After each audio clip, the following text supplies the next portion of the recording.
Non, rien de rien. Non, je ne regrette rien. Ni le bien qu'on m'a fait, ni le mal, tout ça m'est bien égal.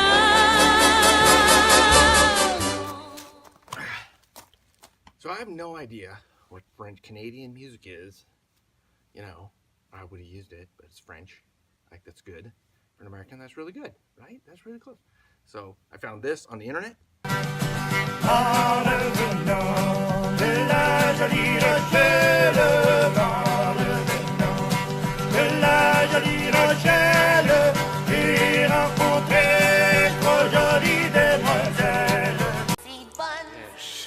Yes. Yes!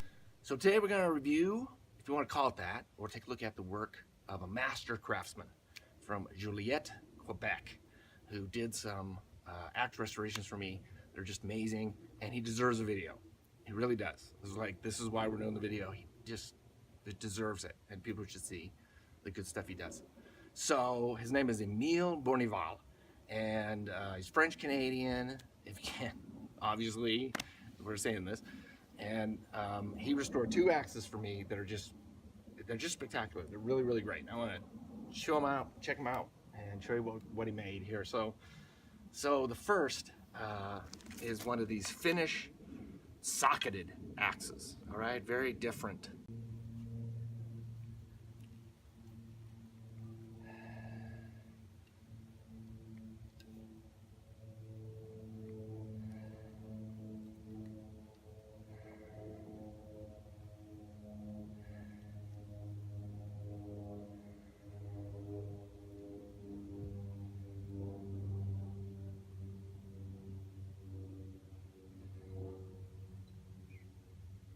Just a really distinctive axe style, and I've seen a couple of them in different ways. And, you know, I mean, you can get the axe heads on eBay and stuff like that, but nobody really had grabbed on to this style and made it something really, really interesting.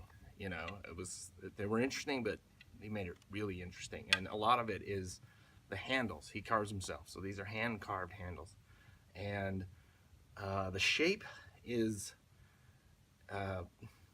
beautiful and unique. You know, it is incredibly well carved, and the curves are consistent, smooth, gradual. I mean, you know, everything you'd want from world-class wood craft. You know, I mean, you know, really shaped, extraordinarily well balanced. The grain is perfect, no run out. It's really extraordinary. So, you know, his choice of materials and the time and just I guess seeing the product. You know, this is hard to do. It's hard to get these curves right. Just to see that and be able to do that with your hands, and to be patient and go all the way through and to make it happen, that's incredible. I wish I could do it.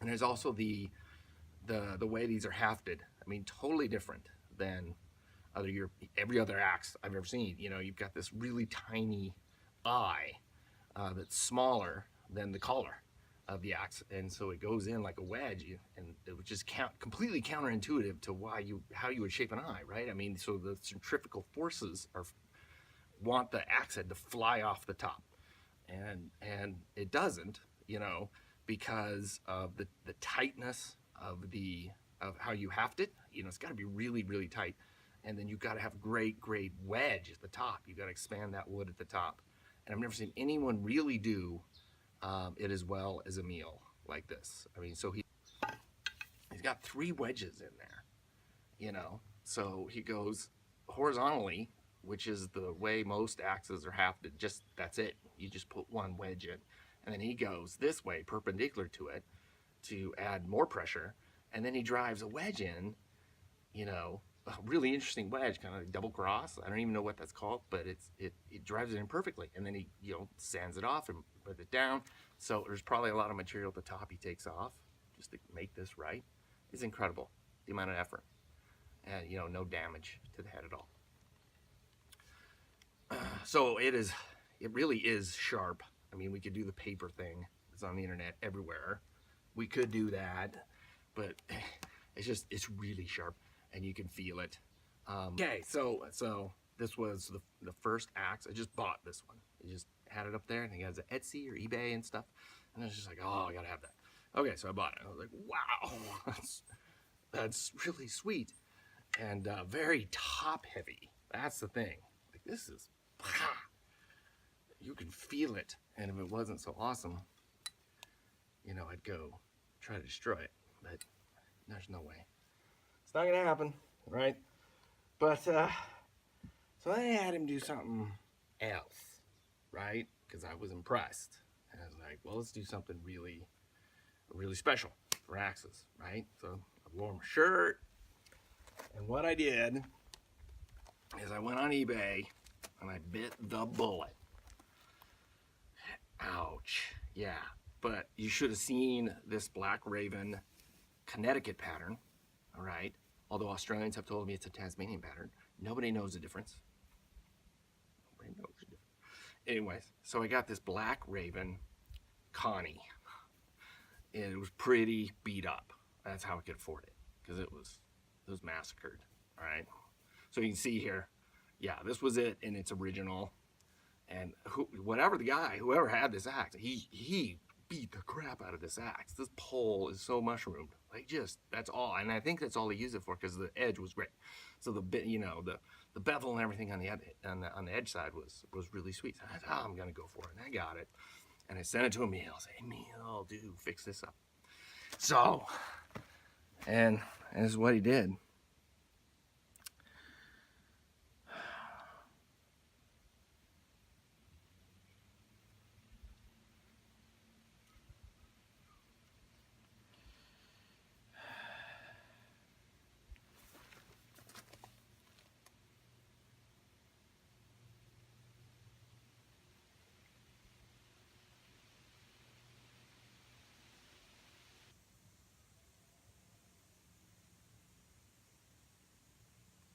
So this is 3.5 pound Black Raven Connie on a 29-inch hickory handle that's been burnt, kind of heavy burnt. That's what's black. It's not paint, it's not oil or stain. That is burnt with a torch, and it hardens the wood and creates an amazing feel. If you've never, it feels great. And with oil, as you put boiled linseed oil on it and you build it up, really oil it up, it becomes amazing. I have another axe that has like 10 coats on a burnt handle. I'll show you that.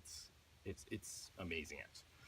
So then again, you've got this distinctive hand carved handle, grain, run out, perfect, just perfect. Balance is even better than the finish axe, than the Belness over here, which is really top heavy, which is just in terms of balance. And this is much more balanced, and just incredible. So you gotta look at, so I talked to him, you know, I try to find out things like, how do you do this, you know, because I want to get better at doing it myself. And so he's completely self-taught. Like most of these guys who work on the axes, like they just picked it up and they did it. And whatever talent, skill, stick-to-itiveness, and doing 100, 200, 300 axes, and eventually just got to like, I know how to do this, all right? And it's amazing. So it's just amazing. It's an amazing job, right? You know, you get this black, you know, the patina of the mark and the surface. You know, he re-blued it. He used, you know, like gun blue, and just, you know, you have to do this with multiple coats and let it dry. You know, and it's amazing, and how he brought out the mark even better than it was. It was a pretty big mark. It's just, wow, amazing. And so from an aesthetic standpoint, amazing, good job, Emile. Incredible work. And what it leaves me wondering is, like I said, you know, it's like these handles, like that you want, they're extremely thin, all right? And so, you know, you wonder if they're gonna break, right? Are they gonna be functional? Will that really, can you really hammer away at this? And will that right in there hold up under stress? and I really want to try. And so EMile says absolutely, absolutely will, because of the grain orientation, because of the material. You know, it's just the best hickory you can find. It's lined up perfectly, and so it's going to hold up. And I really want to try to do it. So I may have to have a user axe made by EMile, because I'm not crazy and I'm gonna do it. Art is about detail, really. Art is about detail. It is time.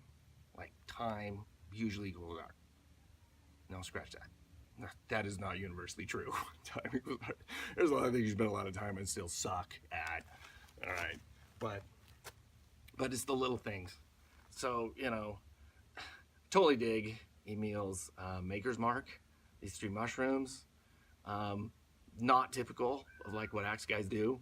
You know, it's just not. And so he's doing his own thing, and he just doesn't care. That's the way it is. So, you know, EMile's obviously in House Huff and Puff, right? In Harry Potter. Is that too lame? Is that too lame? Is that too lame? You're not using Harry Potter. I don't know. All right, the people shall speak. They shall speak. Anyway, soda mushroom, very nice. You know, organic nature, smooth, and it's like his handles are smooth like that, right? So it's consistent. It's philosophically consistent. All right. He does make sheaths, masks for the axes, and they need to, because they are really, really nice. So, and another one here. Really dig this one. All right, I dig these. Very simple, very smooth. He puts his little mark on the inside. And what's cool is like even like he shaved off a little bit of the thing because so it fits better. It just like it fits perfect. It's really sweet, right?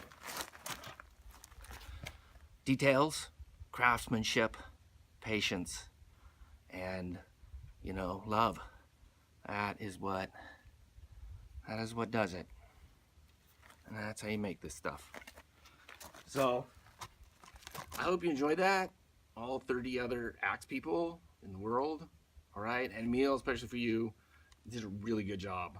And that's amazing. So, I hope you get more work. Totally do. It is all right. Non, rien de rien. Non, je ne regrette rien. Ni le bien